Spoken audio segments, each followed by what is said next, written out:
Hi అండి అందరికీ welcome back to my YouTube channel. నేను మీ కోనసీమ అమ్మాయి. ఎలా ఉన్నారండి అందరూ? నేనైతే చాలా బాగున్నాను. మీరు కూడా బాగుండాలని మనస్ఫూర్తిగా కోరుకుంటున్నాను. ఈరోజు అయితే సండే కదండి, చికెన్ బిర్యానీ చేశానమాట. మా హస్బెండ్కి వీక్లీకి 1 టైమే కదండి హాలిడే వస్తుంది. ఆ రోజు అయితే చికెన్ తెచ్చుకుంటారనమాట. కేజీ చికెన్ తెచ్చుకున్నారు. ఇదిగోనండి బాస్మతి రైస్ అయితే ఒక హాఫ్ అన్ అవర్ ముందే వాష్ చేసుకుని పక్కన పెట్టుకోవాలన్నమాట. పక్కన పెట్టుకుంటే బాగా పెద్దగా అవుతుంది అనమాట. రైస్ బాగుంటుంది అనమాట. అలాగే నేను ఏం చేశానంటే 2 కప్స్ వాటర్ వేసి పక్కన పెట్టుకున్నాను అనమాట. ఇలాగ చికెన్ని మ్యాగ్నేట్ చేస్తున్నానండి. సాల్ట్, పసుపు, ఉప్పు, కారం, ధనియాల పౌడర్, జీరా పౌడర్, కొత్తిమీర, పచ్చిమిర్చి, పెరుగు, ఆయిల్ అన్నీ వేసుకుని మ్యాగ్నేట్ చేస్తున్నానండి. బాగా దాన్ని చికెన్కి మసాలా అంతా పట్టేలాగా బాగా కలపాలండి. కలిపిన తర్వాత అది ఫ్రిడ్జ్లో పెట్టుకోవాలి హాఫ్ అన్ అవర్. మనం చికెన్ అయితే చాలా ఇష్టంగా తింటాం కదండి ఎవరైనా. సండే వచ్చిందంటే మ్యాక్సిమం అందరింట్లో చికెన్ బిర్యానీలు, ఫిష్ కర్రీలు అన్నీ చేసుకుంటాం అనమాట. ఆ రోజే కదండి మనకు ఖాళీ దొరికింది.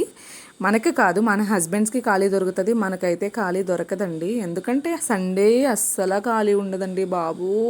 సండే అంత బిజీ ఇంకా ఎప్పుడు ఉండదన్నమాట. నిజంగా ఫుల్ స్కూల్ ఉన్న డేసే బెటర్ అండి. మార్నింగే లంచ్ అయిపోతుంది, బాక్సులు పెట్టేస్తాం, పిల్లల్ని పంపేస్తాం, ఇంచక్కా ఉంటుంది ఆ రోజు అయితే.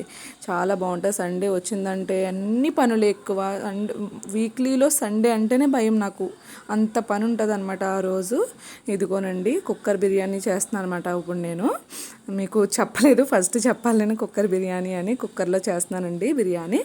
ఎందుకంటే కుక్కర్లో చేస్తే బాగా వస్తుంది అనమాట బిర్యానీ. అందుకని చెప్పేసి కుక్కర్లో చేస్తున్నాను. ఫస్ట్ గుండా ఆయిల్ వేసుకున్నాను.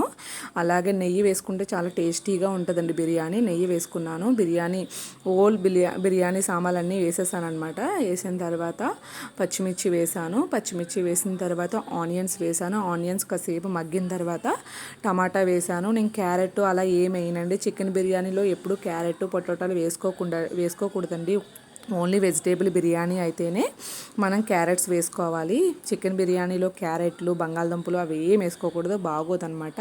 చికెన్ వేసిన తర్వాత మనం ఎక్కువ గరిటె పెట్టి తిప్పకూడదండి. అలా తిప్పేమనుకో ఇది ఇడిపోతుంది అనమాట. చికెను విడిపోయిందనుకో మనకి లెగ్ పీస్లు అయ్యి బాగా అనిపించదు. మా పిల్లలు ఇద్దరు ఫస్టే చెప్పారు, అమ్మ నాకో లెగ్ పీసు, చెల్లుకో లెగ్ పీస్ అన్నది మా పెద్ద పాప. లెగ్ పీస్లు ఏమైనా అయినాయి అనుకో నన్ను చంపుతుంది అనమాట. మా పెద్ద పాప అయితే చంపేస్తుంది అనమాట. నేను ఏం చేశానంటే బాస్మతి రైస్ మనం 3 కప్స్ తీసుకున్నాం కదండి. ఒక కప్పుకి కప్పున్నర వాటర్ వేసుకోవాలండి. అలాగే నేను 4.5 వాటర్ వేసుకోవాలన్నమాట. నేను ఆల్రెడీ రైస్ నానబెట్టినప్పుడు 2 కప్స్ వేసాను అనమాట వాటర్. మళ్ళీ 2.5 వాటర్ ఏం చేశానంటే వేరేగా బాయిల్ చేసి దాంట్లో వేసాను అనమాట. వేసిన తర్వాత కుక్కర్కి మూత పెట్టాను. మూత పెట్టి 3 విజిల్స్ వేయించిన తర్వాత ఇదిగోనండి ఇది ఇలా వచ్చిందనమాట బిర్యానీ. ఇదైతే చాలా టేస్టీగా ఉంటుందండి. ట్రై చేయండి. నాకైతే చాలా ఇష్టం ఈ బిర్యానీ. మా హస్బెండ్ కూడా చాలా ఇష్టంగా తింటారు. మనం చేసేది మన పిల్లలు, మన హస్బెండ్ ఇష్టంగా తింటేనే కదండి. ఇంకోనండి మా చిన్న పాప అయితే లెగ్ పీస్ తీసుకుని తింటుంది చూడండి.